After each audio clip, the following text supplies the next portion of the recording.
Je vais passer la parole tout de suite à Petra Kassab, qui elle va nous parler de la prééclampsie, du diagnostic de la prééclampsie. Bonsoir, je suis Petra Kassab, biologiste à Biopôle Antilles. Dans le cadre du congrès autour de la grossesse organisé par le Collège de biologie médicale de la Guadeloupe et de l'ELAM, que je remercie de me donner l'opportunité de présenter donc le diagnostic de la prééclampsie. La prééclampsie est une complication survenant au cours de la grossesse et est une cause majeure de morbimortalité maternelle et fœtale dans le monde.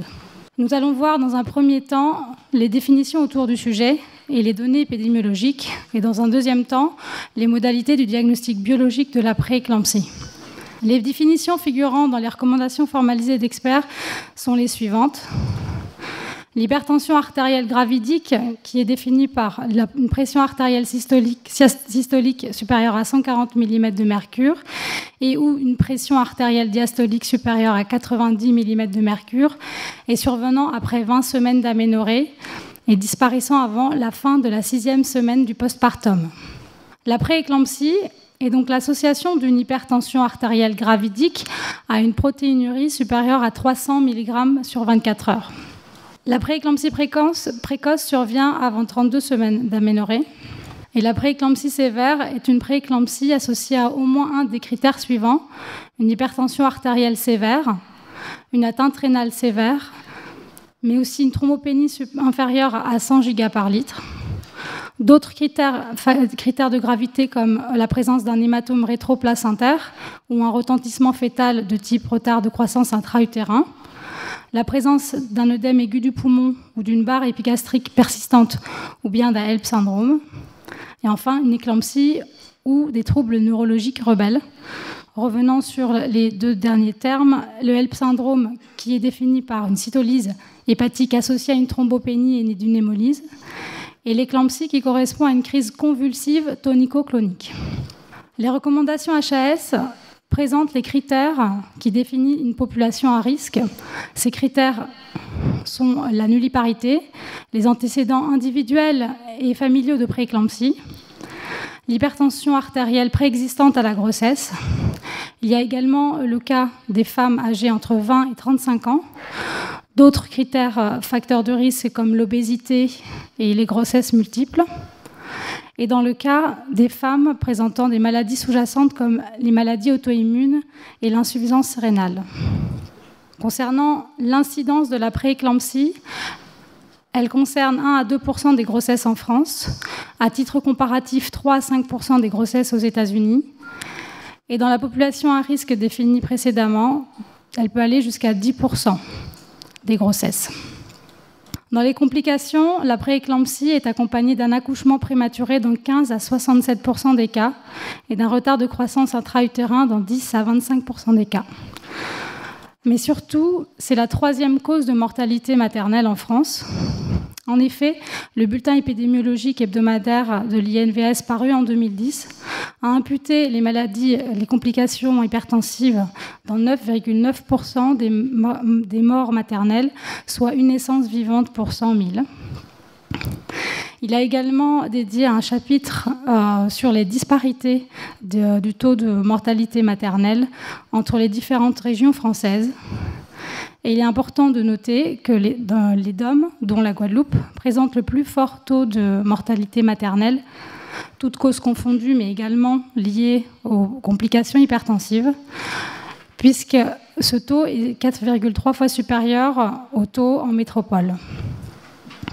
Enfin, le CNEM, Comité national d'experts sur la mortalité maternelle, a publié un rapport qui disait que les décès maternels liés aux prééclampsies étaient jugés de plus de la moitié des cas évitables et souvent en rapport avec un retard de diagnostic et donc de prise en charge.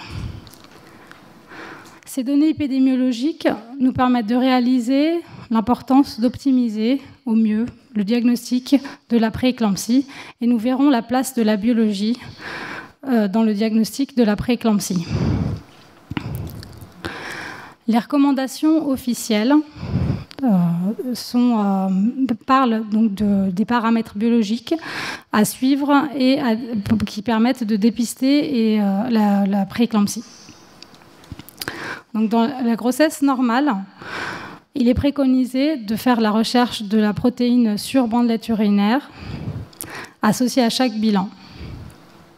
Dans le cas d'une grossesse avec facteur de risque et ou bandelette urinaire positive et ou hypertension artérielle, il est préconisé de doser les protéinuries sur urine de 24 heures. Dans un souci de faisabilité et de reproductibilité, il est possible de réaliser la protéinurie sur échantillon, à condition d'y associer systématiquement le rapport protéinurie sur créatinurie, comme le recommande maintenant la Société française de néphrologie.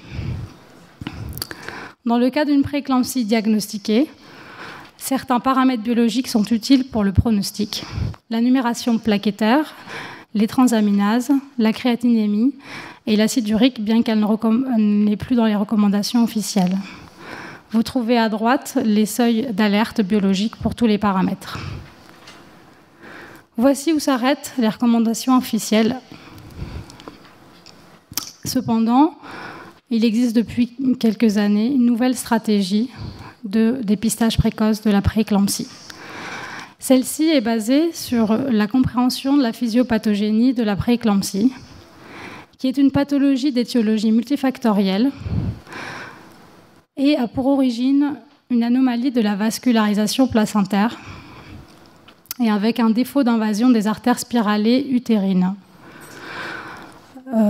Cela a pour conséquence une augmentation de la production des cytokines pro-inflammatoires et un déséquilibre de la production des facteurs pro-angiogéniques, dont le PLGF. Et ceci entraîne un dysfonctionnement de l'endothélium vasculaire, in fine, une hypertension artérielle avec une atteinte de tous les organes de la femme.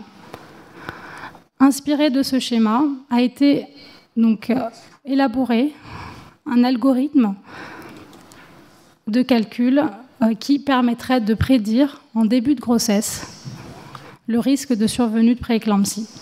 Cet algorithme est proposé par le laboratoire Biomnis en France. Il prend en compte non seulement les renseignements liés à la patiente, mais également la mesure de la tension artérielle, la pratique d'un Doppler des artères utérines, et notamment le dosage de 2 biomarqueurs, le PLGF, qu'on peut voir dans le schéma, placental growth factor. C'est un facteur pro-angiogénique produit du placenta. Il a été démontré que sa concentration diminuait bien avant l'apparition des signes cliniques de prééclampsie. La PAP-A, Pregnancy Associated Plasma Protein A, qui est une protéine dosée en routine dans le diagnostic dépistage de trisomie 21 en début de grossesse. Et là également, il a été démontré que sa concentration était inversement corrélée avec le risque de survenue de prééclampsie.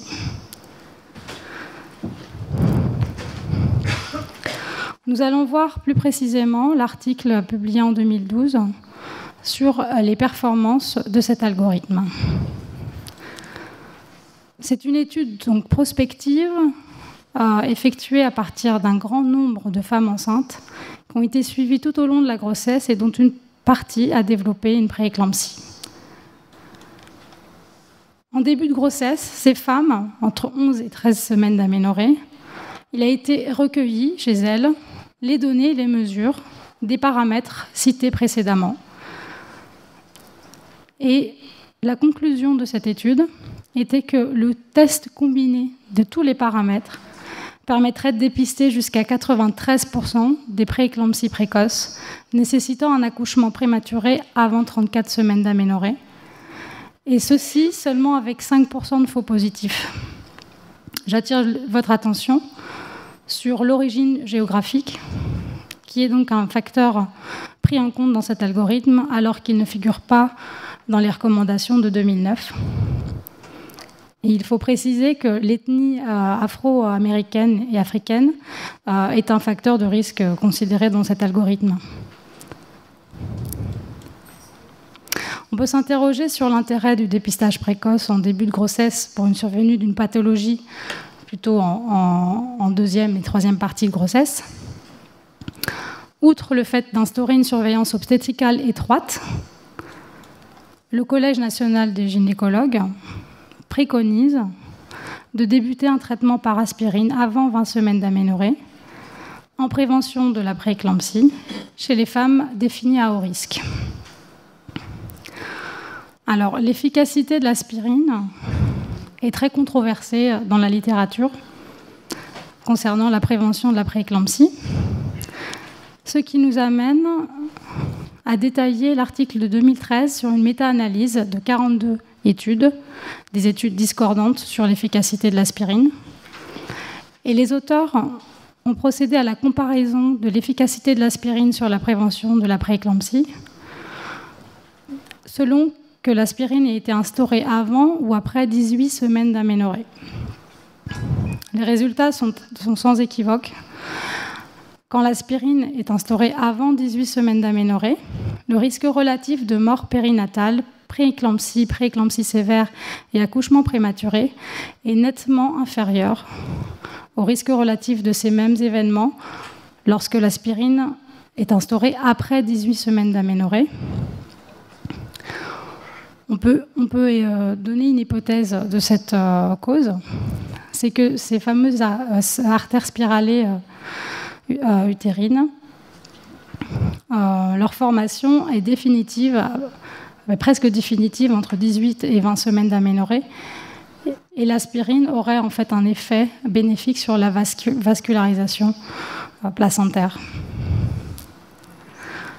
Cet article a donné comme conclusion donc, que 89% des cas de prééclampsie précoce pourraient être évités ou retardés sous une forme moins sévère si le traitement par aspirine est débuté avant 18 semaines d'aménorrhée et non 20 semaines d'aménorrhée selon les recommandations actuelles. En conclusion de cette présentation, nous avons vu que la prééclampsie était une cause majeure de mortalité maternelle jugée souvent évitable. Nous avons également vu le cas particulier de l'épidémiologie dans les DOM et dans la Guadeloupe, ce qui nous concerne particulièrement. Ceci nous incite à exiger une meilleure optimisation de la prise en charge préventive et curative, en ciblant mieux les populations à risque pour leur proposer une prévention et pour les orienter vers les structures adaptées si nécessaire. Enfin, nous pouvons espérer une mise à jour des recommandations officielles. Tout d'abord, en associant le rapport protéinurie sur créatinurie lorsqu'on prescrit une protéinurie sur échantillon, d'après la Société française de néphrologie. Et ensuite, proposer le dépistage précoce du premier trimestre de la prééclampsie, au même titre que le dépistage de trisomie 21, pour permettre aux cliniciens de pouvoir proposer une prévention par aspirine avant 18 semaines d'aménorrhée pour les femmes enceintes, définies selon l'algorithme comme étant à risque de survenue de prééclampsie. Merci de votre attention.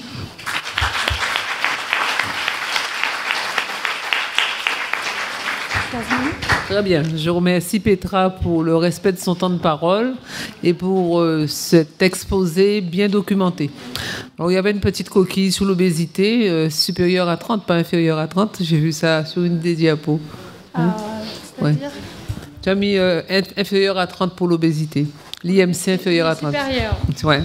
C'est une petite coquille, mais enfin, je pense que tout le monde a corrigé ça. Puis l'algorithme, je me demandais comment il s'appréciait, comment il se calculait, en fait. Alors, ils n'ont pas détaillé leur algorithme. Ils n'ont pas détaillé leur algorithme sur l'article, comment ils l'ont fait. Ils précisent juste vraiment toutes les données nécessaires à l'algorithme. Ce qui est intéressant, c'est que le pourcentage de dépistage augmente lorsqu'on y ajoute tous les paramètres. Donc on peut très bien faire un algorithme en n'utilisant que le dosage du PLGF et de la PAP-A, mais si on y ajoute la tension artérielle, les renseignements cliniques bien détaillés, j'ai vu dans la conférence d'avant que le diabète était un facteur de risque de prééclampsie. Ça aussi, ça ne figure pas dans les recommandations officielles de HAS de 2009. Mais je pense que dans le questionnaire de l'algorithme doit être figuré en fait plein de facteurs qui ne figurent pas dans les recommandations HAS justement. Concernant l'algorithme, il me semble que vous avez mentionné un taux de faux positif de 5%. mais pour connaître l'intérêt de ce test, il aurait fallu l'intégrer dans le contexte de la prévalence et avoir plutôt la valeur prédictive positive du test pour connaître son intérêt. Est-ce que vous avez des données là-dessus?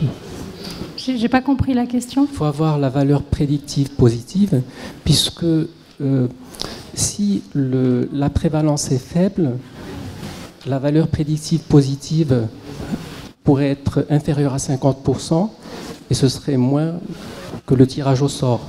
Donc l'algorithme, il peut être moins intéressant qu'un tirage au sort. Alors en fait, c'était le 93% et je crois, mais il faudrait que je le vérifie, c'est une expression de valeur prédictive positive. Parce que le taux de faux positif du test qui est de 5%, en fait, ces 93% sont pour 5% de faux positifs et ils ont exactement les mêmes. En fait, ils ont les résultats aussi quand on augmente le taux de faux positifs.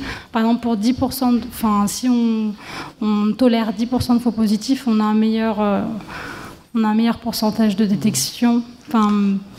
Les résultats étaient présentés comme ça. Alors souvent, quand on fait des algorithmes, c'est qu'on n'a aucun paramètre qui soit spécifique et qui permettent de trancher. Et donc les laboratoires privés, plus souvent, mettent en œuvre des algorithmes et malheureusement, en termes de valeur prédictive positive, ils s'abstiennent de mentionner ces valeurs prédictives positives qui sont liées à la prévalence et qui sont très souvent inférieures à 50%, et donc inférieur à un simple tirage au sort avec une pièce de monnaie. Donc c'est pour ça que quand on veut évaluer ces algorithmes et ces tests de prédiction, il faut les intégrer dans un cadre de prévalence et avoir vraiment les chiffres de valeurs prédictives positives et négatives. C'est ça ce qui est intéressant. Donc pour revenir à l'algorithme, ce qui est quand même curieux, c'est qu'ils font sur le plan clinique, je parle, le Doppler des artères utérines au premier trimestre, alors que nous on le fait systématiquement uniquement au deuxième trimestre quand les signes de toxémie ont le temps d'apparaître au niveau des artères. Oui, alors il est nécessaire de le faire à cette période-là pour intégrer dans l'algorithme. On peut ça c'est Dixit, la biologiste de Biomnis, parce que je lui ai posé la question. On peut s'en passer, c'est juste qu'on aura un moins bon, on aura une moins bonne fiabilité du résultat. Alors, je voulais faire deux remarques. La remarque c'est sur l'étude et une remarque sur la pratique. En pratique, quand une patiente a déjà fait une prééclampsie, surtout les prééclampsies sur une grossesse jeune avant 32 semaines, comme vous l'avez dit, on ne va pas attendre 18 semaines pour faire les mettre sous aspégique dès la première consultation, parce qu'on sait qu'il y a deux invasions trophoblastiques. La deuxième se termine avant 18 semaines d'aménorrhée. Cela veut dire qu'il faut que l'aspégique soit institué bien avant 18 semaines d'aménorrhée.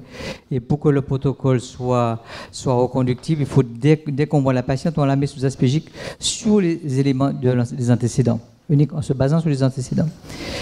Donc, le 18 semaines et 20 semaines, ça a été déjà publié, dit et redit en métropole par l'équipe de Tonon, c'est une étude qui a été réalisée par Serge Usan sur l'aspégique, et avait bien dit que l'aspégique, il fallait la mettre avant 18 semaines d'aménorrhée. Donc maintenant, au niveau du collège, nous avons évolué depuis très longtemps, et depuis très longtemps, sur les données des antécédents, nous mettons en place très tôt l'aspégique. Concernant l'étude, je pense qu'effectivement, on est au stade de l'étude, ce n'est pas encore validé. Et je pense que quand ce sera validé, effectivement, on pourra peut-être, lors de l'échographie systématique qui est effectuée au tout début de grossesse, entre 11 et 13 semaines d'aménorrhée, peut-être qu'à ce moment-là, on ferait les Dopplers du terrain. Et puis, peut-être tenir compte déjà du papa qui est effectué dans le dépistage de la trisomie 21. Parce qu'avant de valider une autre technique, ça coûte cher. Et ça passe pas si facilement que ça. Alors en fait, une stratégie, excusez-moi de vous interrompre, la stratégie de Biomnis, c'est du fait que la PAPA est utilisée dans le diagnostic, dans le dépistage de trisomie 21, du coup, lorsque le dépistage de prééclampsie est associé, puisque ça se fait au même moment, au dépistage de trisomie 21, il coûte 30 €, alors qu'il coûte beaucoup plus cher s'il n'est pas associé, tout simplement parce qu'on va prendre le résultat de la PAPA de trisomie 21, parce que ce n'est pas remboursé, le dépistage de prééclampsie. Et ce qui permet en fait d'inciter à réaliser cette analyse. Ça viendra peut-être.